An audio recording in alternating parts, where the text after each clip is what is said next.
এখন কিন্তু দুপুর, ঠিক আছে? তো তার জন্য ওদেরকে আর কি খাবার টাওয়ার দিয়ে তারপরে এখন আমরা মা মেয়ে আর কি স্নান করে নিয়েছি, এখন চলে যাবো বিয়ে বাড়িতে। তো চলো বিয়ে বাড়িতে যাওয়া যাক।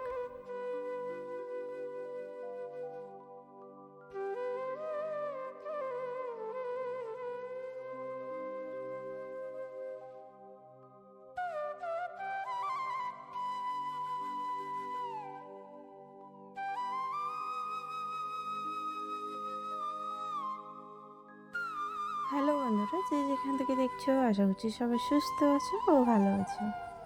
মালদা জেলার ছোট্ট একটি গ্রাম থেকে আমি শম্পা বড়দেরকে প্রণাম জানাই আর ছোটদেরকে বুক ভরা ভালোবাসা জানিয়ে আরও একটি নতুন ব্লগ আমি শুরু করছি।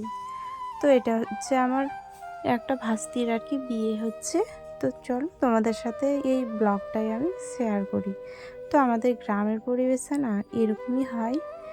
তো মেয়েকে আমি তখন মেহেন্দি পরে দিলাম আর হাঁসগুলোকে খেতে দিয়েছিলাম। তারপরে আমরা স্নান করে চলে এসেছি এই যে ভাস্তির বিয়ে বাড়িতে আর কি। এখন হবে তোমার খই ভাজবে, তো এটা একটা মানে নিয়ম। তো তার জন্য দেখো পানের মধ্যে যত কিছু আছে জিনিস সব কিছু ওখানে তেল, তারপর সিঁদুর, ফুল, পান যত কিছু লাগে সব কিছু আর কি ওখানে দিয়ে দিয়েছে। দিয়ে দেওয়ার পরে এখন ওই যে যেটাতে ভাজবে আর কি, তো ওটাতে এখন ধান আর কি দিয়ে দেবে।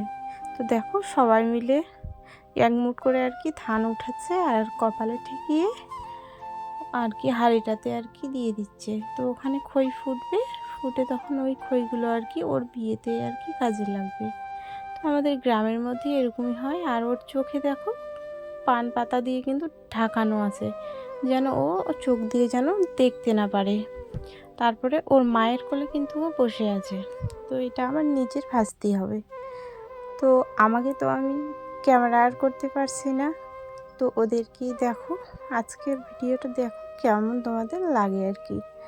আর যদি আমার চ্যানেলে নতুন বন্ধুরা এসে থাকো তো তোমাদের অনেক স্বাগত জানাই আমার চ্যানেলে। তো দেখো একবার হয়ে গেছে ভাজা, 3বার ভাজবে। তো দেখো আবারও ওইভাবে ধান আর কি নিয়ে আর একজন কিন্তু পান পাতা দিয়ে চোখগুলো কিন্তু ঢেকে রেখে দিয়েছে। আর ও কিন্তু মায়ের কোলে বসে আর কি খইগুলো ভাজবে, ঠিক আছে? তো সবাই মিলে দেখো কত লোকজন, এটা কিন্তু রান্নাঘরের মধ্যে, ঠিক আছে? তো আমাদের তো বুঝতেই পারছো রান্নাঘরটা কীরকম। তারপরেই যে আমার ভাস্তিটা আর কি ও চলে গেল বাড়ির ভিতরে। আর এদিকে তোমার প্যান্ডেলের কাজ আর কি চলছে, কিছুটা বাকি আছে। তো তার জন্য এই ফুলগুলো আর কি সাজাচ্ছে। আর আমি এখন চলে যাব ভাত খেতে, খুব খিদে পেয়েছে। তো চলো আমরা ভাত খেতে যাই। তো আজকে রান্না করেছি ডাল আর একটা তোমার লাউ আলু আর ডাঁটা দিয়ে একটা আর কি ঘন্ট করেছি। তো চলো আজকের ভিডিওটা আমি বেশি বড় করব না, খুব ছোট্ট করে করেছি, তোমরা কেউ কিছু মনে করো না। তো দেখো প্রচণ্ড পরিমাণে নাচছে আমার শাশুড়ির আর কি, ওটা নাতনি হবে। তো তার জন্য ওরা আর কি নাচছে আর জল সইতে আর কি এখন বের হয়েছে, ঠিক আছে? তো আমি গেলাম না কারণ খুব রোদ করছে। তো তার জন্য আমি বাড়িতে বসে বসে